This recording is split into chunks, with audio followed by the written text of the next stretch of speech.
I've always wanted to do something myself and always wanted to have a crack at my own business. And I thought this is the opportunity to do it. So that's when UbiPark was born, and we kicked off and we pretty much got everything wrong. And as I've heard in some of your past podcasts, I've got a horror story to tell around the non-technical founder that thought he knew more about tech than he did. And I sort of come out, I think come out of that corporate world where I had a lot of support and a lot of good people around me that sort of help you sort of navigate through and get things sort of developed and into the market. But I sort of come out with that mindset that I wanted the bells and whistles. I needed that app. It was my reputation. I needed the best app in the parking industry. And you don't build apps like that. But that was what my head was around that. And we made a lot of mistakes early days. Got caught up with the wrong people, listened to the wrong people, and had a terrible time early days. It sounds like you got a vast level of experience clearly in the space. So your operations, sales, marketing, you've covered all facets of what parking really is. A bit of training. Yeah, quite a bit of training to move into this business.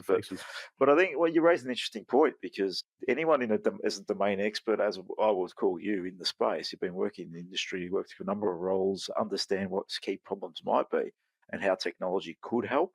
Yeah, I think you touched upon something interesting where you've also always had this support around you of a team that can deliver, and you come back to yourself or maybe one or two people when you start out, and it's like the likelihood of getting that perfect bells and whistles app to market, yes, you wouldn't build it that way to begin with. We start small, iterate, but yeah, that probably is from the step back of all the support you had, but working in corporate, because you can do that. And they throw the budgets at things when necessary, right? Yeah, I think that's it. You do a lot of things, you get a lot of guidance, and you get a lot of support, and you've got to do everything yourself. And obviously, you start to try and put people around you that can help you.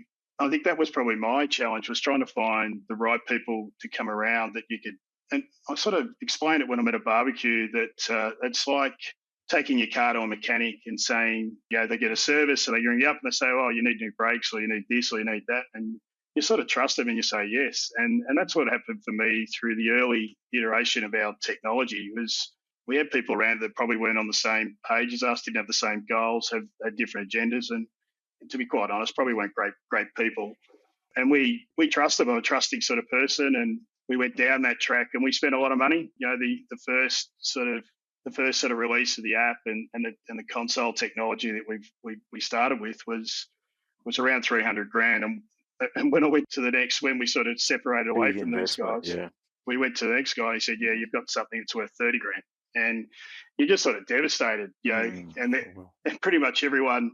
We sort of did 3 iterations of this. Before I sort of got some real good knowledge around. But the CTO of the business, Will Vanderkamp, now is someone I've known for 30 years, and Will's totally on the same page as us. It's someone I trust with my life, and it's the first time when he came on in 2016. It was the first time I'd felt like we had control of it, and I had someone had our back. But yeah, we went every time I took it to a new technology company developer. They pretty much tell me I had to start again. And I just said to him, I said, can we write it in English? Because I'm sick of someone telling me that they've written it in the wrong language, and it's in a language that no one else uses. So that was sort of the terrible times. But since then, Will's really straightened us around the technology. It's all built on the Microsoft stack, .NET, and we use Xamarin for our app platform, Xamarin Forms, and it's now starting to really prosper as a technology platform.